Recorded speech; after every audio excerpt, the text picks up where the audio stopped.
अच्छा, एक बहुत बच्चे वाला टॉपिक मेरे सामने मौजूद है, वो है हाइड्रेट्स। तो इसकी शॉर्ट ट्रिक्स बहुत सिंपल करके मैंने दिखाया हुआ है। आप चाहे तो इसका स्क्रीनशॉट भी ले लीजिएगा। तो जो आपको याद करना है ना, जो इम्पोर्टेंट है वो मैं आपको बता रहा हूँ। अगर इतनी चीज़ आप मतलब अलग पेज पे बना लें और याद कर लें तो आप इजीली एमसीक्यू सॉल्व कर लेंगे। तो हाइड्रेट्स का बताता हूँ मैं पहले। हाइड्रेट्स क्या होते हैं? देखो, हाइड्रेट्स वो चीज़ होती है कि कोई भी मतलब एलिमेंट, कोई भी ग्रुप का एलिमेंट अपने पीरियोडिक टेबल के अंदर, वो अगर हाइड्रोजन से कंबाइन हो जाए तो वो हाइड्रेट्स कहते हैं उसको, वो हाइड्रेट्स बना लेते हैं। अब आगे जाके समझते हैं इसको ना। आयोनिक हाइड्रेट देखते हैं, आयोनिक हाइड्रेट क्या है। तो ग्रुप फर्स्ट ए से ले तक सेकंड ए के जितने भी एलिमेंट हैं सिवाय बेरिलियम और मैग्नीशियम को छोड़ के, इनमें से इन दोनों को, इन एलिमेंट्स के अंदर छोड़ के, हाइड्रोजन जब इन एलिमेंट से कंबाइन होगा तो आयोनिक हाइड्रेट फॉर्म होगा। सही है।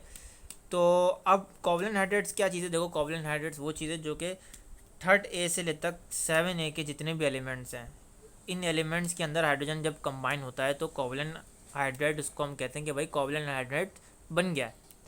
कॉम्प्लेक्स हाइड्रेट क्या चीज़ है? कॉम्प्लेक्स हाइड्रेट देखो, जब थर्ड ए और प्लस यहाँ पर लगाया हुआ है, यानी कि कॉम्प्लेक्स से ज़ाहिर हो रहा है कि यहाँ पर कोई कॉम्प्लेक्सिटी होगी, यानी कि कुछ कॉम्प्लेक्स होगी। देखो यहाँ तो सीधा सीधा था बिल्कुल ना, इससे ये हो रहा है, इससे हो रहा है। यहाँ पर प्लस का साइन मैंने इसलिए लगाया है कि ये जो फर्स्ट ए के हाइड्रेट्स हैं, यानी कि यहाँ पर जो हाइड्रेट्स बने फर्स्ट ए के, हाइड्रोजन जब इनके एलिमेंट्स में जाकर मिला है, कंबाइन हुआ है और जो हाइड्रेट्स बने, तो ये इन हाइड्रेट्स की बात हो रहा है। तो ये जो हाइड्रेट्स हैं ये और थर्ड ए के एलिमेंट दोनों आपस में जब कंबाइन होते हैं और इसके अंदर हाइड्रोजन जब कंबाइन होता है तो कॉम्प्लेक्स हाइड्रेट बनता है। पॉलीमेरिक हाइड्रेट्स वही, जैसे कि हाइड्रोजन जो है वो अब यहाँ पर बेरिलियम और जब मैग्नीशियम से कंबाइन होगा तो पॉलीमेरिक हाइड्रेट्स होंगे। और ये अब मैंने आपको बताया था ना, ये एक्सेप्ट बी और एम जी इसके अलावा। तो ये क्यों छोड़ते हो? इसलिए छोड़ते हैं क्योंकि ये पॉलीमेरिक के अंदर आ जाते हैं। और इसकी जो इम्पॉर्टेंट प्रॉपर्टी वो ये है कि इंटरमीडिएट रखते हैं, ये इंटरमीडिएट प्रॉपर्टी रखते हैं किसके दरमियान? आयोनिक और कोवलेंट के दरमियान, पॉलीमेरिक। तो इसको याद करने का सिंपल यही तरीका है कि भैया ये इन दोनों के दरमियान क्या रखते हैं? पॉलीमेरिक हाइड्रेट इंटरमीडिएट प्रॉपर्टी रखते हैं। इंटरमीडिएट यानी कि एक सा मतलब बीच की प्रॉपर्टी रखना, एक जैसी प्रॉपर्टी रखना, सिमिलर प्रॉपर्टी रखना, पार्शियली प्रॉपर्टीज रखना। सही है। अब आता है बॉर्डर लाइन। तो बॉर्डर लाइन के अंदर देखो क्या बता रहा है, बी ग्रुप क्या आ गया। फर्स्ट बी से ले तक सेकंड बी के जितने भी एलिमेंट्स हैं उसके अंदर अगर हाइड्रोजन कंबाइन होगा तो बॉर्डर लाइन हाइड्रेट्स हम कहेंगे कि भाई बॉर्डर लाइन हाइड्रेट्स फॉर्म हो गए। इसमें देखो इंटरमीडिएट इसकी प्रॉपर्टी रखता है ये बॉर्डर लाइन हाइड्रेट्स, कोवलेंट और मेटेलिक की, ये जो है वो इंटरमीडिएट प्रॉपर्टी रखता है। यानी कि यहाँ से लेकर यहाँ तक किसकी रख रहा था? पॉलीमेरिक रख रहा था इंटरमीडिएट प्रॉपर्टीज़ ना।